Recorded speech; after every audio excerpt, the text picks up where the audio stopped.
I will not deny that I have always been fascinated with puppets. Perhaps because I was born on a farm in Saint-Simeon, a forgotten town west of Valence in southern France, named after the patron saint of puppets. Despite the frequent puppet shows, many families consider themselves extraordinarily lucky if a child were accepted into the École Supérieure des Marionnettes to study such puppetry. Not all were enthusiastic. Neither my father, Patrick Clermont, nor my mother, Anne Below, ever bought me a puppet. I sulked over this injustice. At the age of 4, I could only watch my sister Sonia play with Angelique, a fairy marionette with long red hair that her Uncle Pavan had bought her. Occasionally, when she noticed me moping, Sonia would let me pull at the strings. Although I could get Angelique to do a flopping walk, I never could make her glide so gracefully as my sister did. Sonia's twirling flourishes of thumbs and rippling fingers gave Angelique life. Such talent, such polish! Uncle Pavan rubbed his large thumbs together as he watched Angelique slide amid potted wisteria and marigolds in the garden, blow through the open patio door, and float inside up to the doll's house to join Sonia. Sonia played Angelique's strings like a harp by whose invisible sounds the marionette bobbed with buoyant grace, almost hovering at times as if her silky azure wings could truly fly. Uncle Pavan's own prowess of puppetry was marvelous. Some townsfolk whispered he could literally bring puppets to life. He took a dedicated interest in Sonia's future. That is why I have so few memories of her. She left for the advanced arts of puppetry. I was left alone.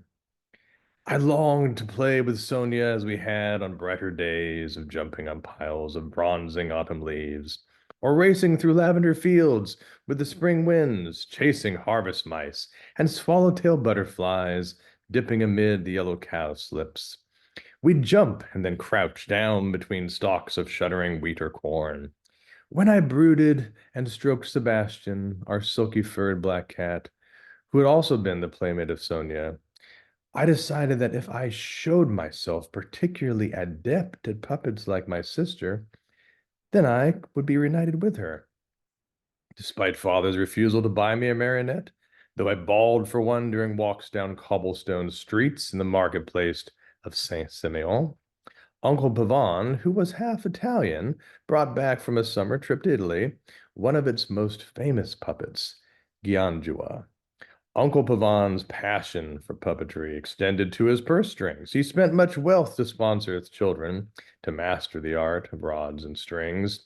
As Uncle made Giangua bend and hop about with herky-jerky motion, while his thick eyebrows bobbed and arched beneath his cheerfully painted face, I laughed and clapped my hands in delighted applause. My father scowled, but then accompanied Gianjua's antics with violin. Once I began dancing too beside Gianjua. Father smiled. Look, Elias loves to dance with music, he told Mother, who smiled thinly back at him. But it was not the music that made me laugh, jump, and frolic. It was the puppet. This new marionette, cheery Gianjua, looked sharp in his black coat with red fringes, and the Ferrari family, most famous of Italian puppeteer dynasties, had added dark blue trim to the red and black tricorn hat that sat upon the puppet's frowning and sour face. That red button-eyed grimace made the mannequin look like he must be about to speak. And speak he did, though only in my dreams, since Uncle took Gianjua away with him. I can show you how to really play the violin, the diminutive Gianjua mouthed at me in a dream, upon a beach of black sand beneath red lights that spiraled into an indigo sky. Play we did. Together we sawed and wailed across the stage, where insect-headed people chirped and countless puppets, every shape and size and color, hummed and sang. Before sleep, I imagined the nightly concerts. I'd stare at my bedroom wall, which would shiver with grainy but vivid phantasmagoria. 2 years later, when my father stooped of back and calloused of chin, proposed to teach me the violin in waking life, he was astonished to find my uncanny facility with the bow. Gyanjua plays even better than you, Papa. He shows me how at night. Father gently adjusted my right arm. Ah, but he does not hold the bow properly. My improper posture continued to vex my father, but he was always patient with me because of my impeccable sense of rhythm, my powerful feelings that occasionally surfaced in a rousing crescendo or heartbreaking diminuendo. I remember one day, as I pined for Sonia, father told me to use my melancholy on the strings. You're already good, but you can be a great musical performer, my boy. You must harness your passions. Now that elbow, keep it under the violin. Yes, better, better. Ah, you make each note sing. A little sorrowful, yes, but beautiful. That elbow, hold it away from your body. You will rest when the song is over. To endure father's fussy pedagogy, I'd imagine winking at Gyanjua. How entertained he'd be by the concert I'd give when he, Uncle Pavan, and dear Sonia returned.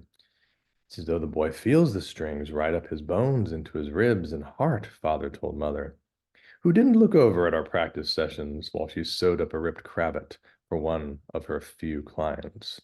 Mother had caught a chill with the colder nights that October and spoke with difficulty.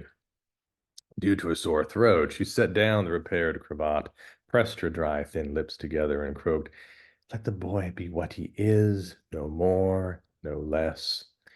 So you said about his sister. Father's smile collapsed into drooping marionette lines. Mother did not even glance at his crumpled face. She sipped chamomile tea and stared sadly out the window with corn and wheat bending beneath the evening breeze and setting sun.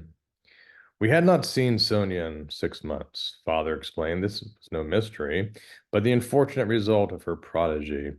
Since Uncle Pavan had remarked on her facility with puppets 4 years ago, and as a star pupil of rod and string, she worked tirelessly at puppetry. She was free from the daily struggle between dirt and shoot, thread and seam. I listened to Sebastian's purrs for some inkling of when his mistress would return, but he at least seemed content to wait. The first snow would be coming, and my heart beat in a frenzy of disappointment as I feared that my sister would not join me in building a snowman. She did not come home for All Saints' Day, Christmas, her 11th birthday on January 13th, or Easter. With coward's eyes, my parents evaded my questions about when she would return, putting me off month by month. No gifts could replace what they'd stolen. In May, the flower petals blew. Alone, I chased after them. Only breezes caressed me. Meanwhile, father, who practiced more than ever, baggy eyes redder from sleepless nights, still attempted to make a musical genius of me, but he observed with disappointment and pique that I preferred make-believe with invisible puppets rather than work with the violin. Sure of foot, I liked jigging about to the music rather than performing it. And when I played the violin, I pretended Gyanjua and his grand puppet audience were delighted to watch me. Walking home from school through St. Simeon's narrow streets, I'd gaze with longing at grinning and pouting faces that looked out from puppet shops. Once a month, the Carnaval de Marionette played in town, and I'd sneak away to watch and wonder how their handlers could perform such miracles of movement. I also shadowed local daily street shows. One of the street puppeteers, named Eve, was amused by my devotion. He gave me a memorable lesson there among the dark blur of gray cobblestones. The life of puppets, he said, untwisting the strings of his marionette menagerie, is the dance of the fingers. Puppeteers of old, they say, would connect wires from their veins, feeding lifeblood to puppets to entice the spirits of the earth to enter them. Today we do this with strings. You move like so, and he moves.